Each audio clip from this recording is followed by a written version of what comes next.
الحمد لله رب العالمين، والصلاة والسلام على أشرف الأنبياء والمرسلين وعلى آله وصحبه ومن تبعهم بإحسان إلى يوم عظيم. زما ډېرو درنو او ډېرو قدرمندو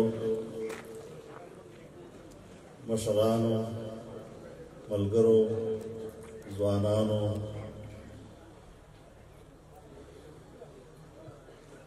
محمد یار خان، سوراب خان او دغه قبیلې، دغه قوم او دغه علاقې د مشرانو ډېر انتهایی د زړه کوم شکر گزار یم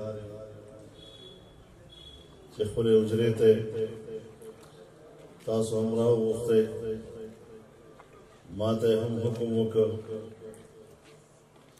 چې د دې علاقې خلک تاسو سره لیدل غواړي. یقینا ما دپاره ډېره د سعادت خبره ده چې نن په دغه حجرې کې په دغه جمعوارۍ زه له تاسو سره ملاقات کوم، تاسو سره لیدل کتل کوم. الله رب العزت دی ستاسو دغه اجتماع، ستاسو دغه ګډون، ستاسو دغه محبت او ستاسو دغه اخلاص قبول وګرځوي. زما محترم ورونو، څو ورځو نه د هزارې او د سوات په سفر باندې زه را روان یم. اگر چې د ده پروګرام ترتیب ډېر په عجلت سره تیار شوی ده، خو بیا هم په دې ټوله لاره کې ما چې کومه د خلکو مینه او محبت ولیده، یقینا ما د زړه دعا راوځي چې الله پاک دې د ټولو خلکو دغه مینې او محبت قدر وکړي او الله دې په دنیا او په آخرت لازمه وکړي. مولانا ګل نصیب خان صاحب تاسو ته د دغه دورې او د دغه مجلس مقصد بیان کړ او یقیني خبره ده چې د پاکستان 80 کاله عمر، خو په 80 کاله عمر کې قوم لا تند ماته نه ده او نن هم دوی د خپل دین اسلام په تندې باندې تږي دي، نارې او چغې وهي، لیکن د پاکستان نظام سیاست او د پاکستان نظام حکومت د هغو قوتونو په لاس کې ده چې کوم مذهب بیزار بللی کېږي. هغه خلک چې هغه ځان ته مادر پدر آزاد وایي، ځان ته لیبرل وایي، وایي چې موږ به په نوم یو مسلمانان، لیکن ژوند به د الله د دین په مرضۍ نه په خپله مرضۍ وي. په دغه بنیاد باندې جمعیت علماء اسلام له اول ورځې نه په دغه میدان کې محنت او کوشش کوي، قوم راغونډوي او دغه سلسله روانه ده. لیکن نن الحمدلله موږ د خدای شکر ادا کوو چې یو وارې بیا د پاکستان تمام مکاتب فکر او د هغو مکاتب فکرو تمام مذهبي سیاسي قوتونه بیا په یو پلیټ فارم باندې دي. متحده مجلس عمل په پلیټ فارم باندې به انشاءالله موږ د خپلو عقایدو، د خپلو نظریاتو د پاکستان د مقصد لپاره خپل جدوجهد په مخ وړاندې بوځنو او دغه ووټ چې په نن زمانې کې اقتدار ته د رسېدو او د فتوحاتو حاصلولو لپاره ستاسو دا پرچې دا د تورې کار کوي، دا د ټوپک کار کوي، دا د ټینکونو او د توپو کار کوي. نو ستاسو مرضي ده چې خپله توره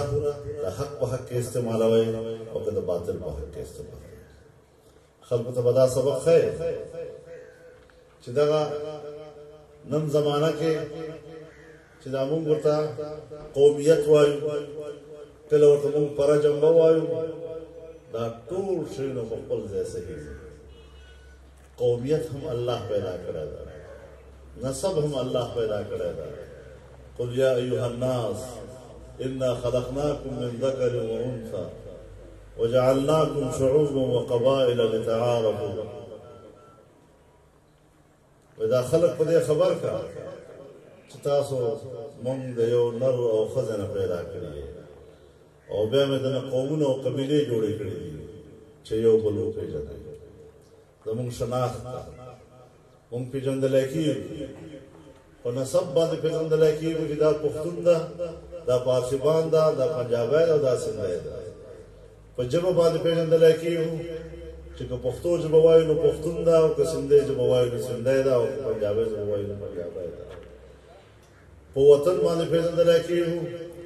که مونږ پښتونخوا کې یو نو زمونږ وطن خیبر پښتونخوا ده که مونږ په پنجاب کې یو نو مونږ پنجابیان بللی کېږو او که مونږ په سند کې یو به سندیان بللی کېږو او که په بلوچ کې یو بلوچستان بللی کېږو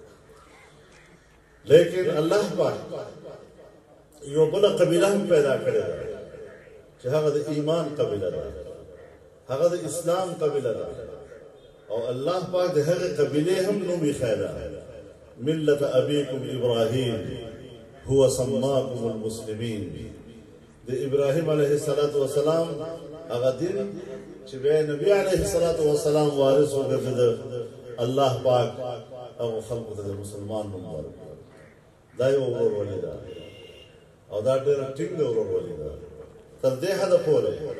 چې الله رب العزت فرمي چې ستاسو پلارونه او نیکونه ستاسو زامن او مسیح تاسو د ښځې او د خاوند محبت تاسو قبیله او تربور او عزیز د هغو مینه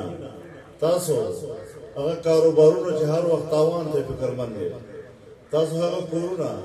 چې ډېر په مینه پکې اوسېږئ که د هغو مینه د الله په مینه غالبه شوه که د هغو مینه د الله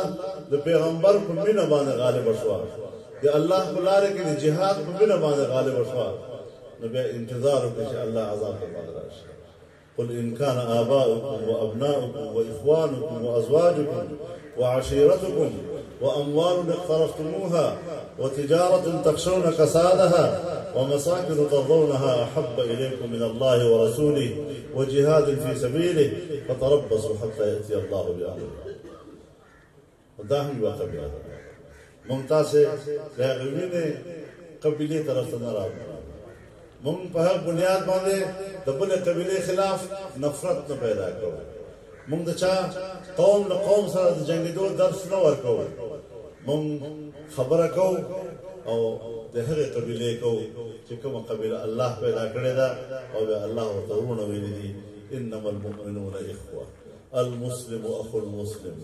مسلمان د مسلمان ورور ده مؤمنان دا یو بل سره ورونه دي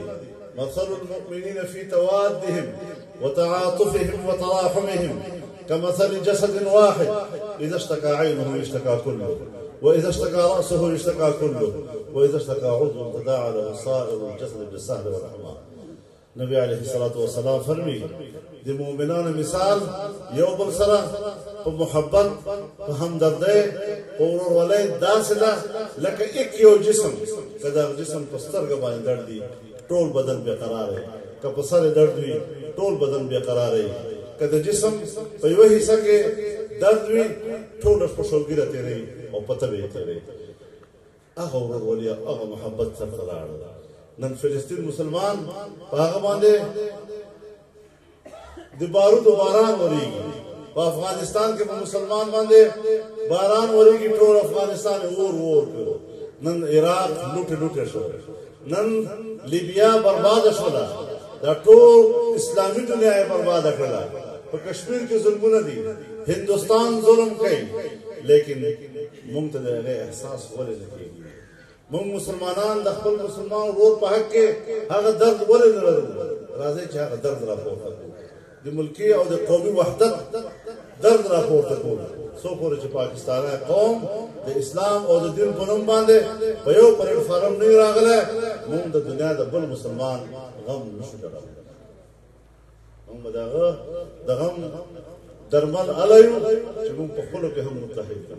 د اسلام په هم متحد یو او د پاکستان د اسلام علامت نور تفصیلی خبره به ان شاء الله العزیز مخکې په جلسه عام کې کوو او دا په دغه موقع باندې تاسو د جمهوریت حق یو څو گزارشات دغه اجتماع په خدمت کې ما حاضر کړل